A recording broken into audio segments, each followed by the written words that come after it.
4 years ago in 2017, my very good friend Dave, who is also very calculating and sneaky among his friends, talked me into something that I had no business doing.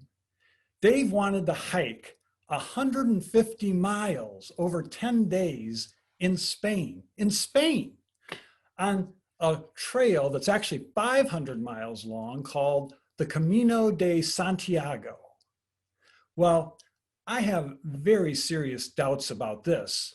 In my life, I've accumulated a lot of aches and pains and permanent injuries by agreeing to things like this that I should have passed on.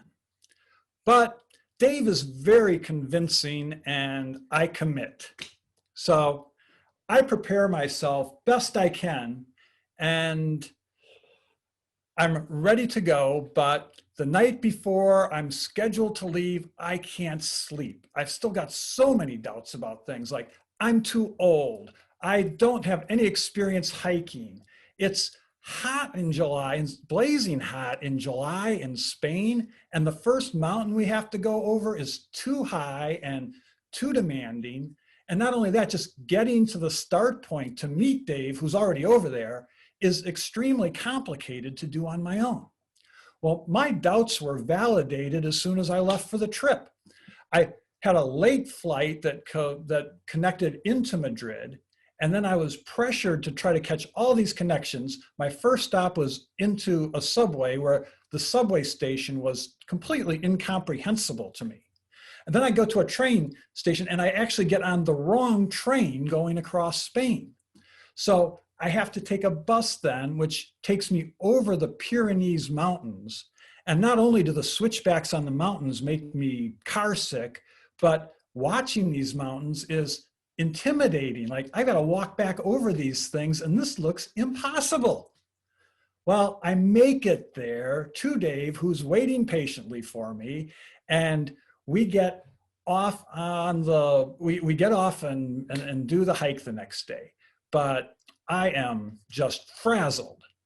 And the next day is the most physically demanding of the entire hike. It's back up over those Pyrenees Mountains again. Well, somehow we get up and do it and come back down. But after that, I am totally exhausted and spent. But I've still got reason for doubt because now we've learned that our hiking trail goes through the city of Pamplona, which for 2 weeks every year hosts this big festival where 1 million people descend on their tiny little town for the world famous running of the bulls, which happens every morning for 2 weeks. And there is no place to stay within 10 miles of the town. And so we don't know what to do. We actually find a little pension going when we're about 10 miles out of town. So for safety, we decide to stay there and we luck out. The innkeeper gives us a great plan by which he gets us a ride into the center of Pamplona where we can enjoy the opening ceremony for this big festival. And then we hike backwards on the trail to the hotel. The next morning, he gets us the same ride to drive us to the same spot so that we can hike out of the city. And we haven't missed a step on the hike. And we've enjoyed a world-renowned festival and got as close as we dared to the running of the bulls. It was a tremendous plan.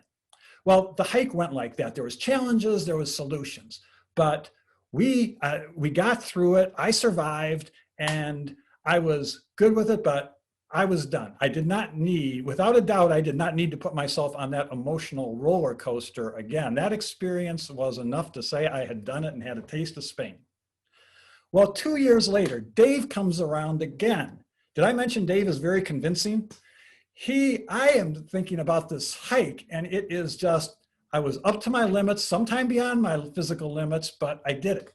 Well, Dave comes back with reminding me of stories about meeting, interesting people from around the world and walking by Spanish olive groves and vineyards and sunflower fields with sunflowers as far as you can see and Spanish sangria. And before you know it, I have another plane ticket to Spain.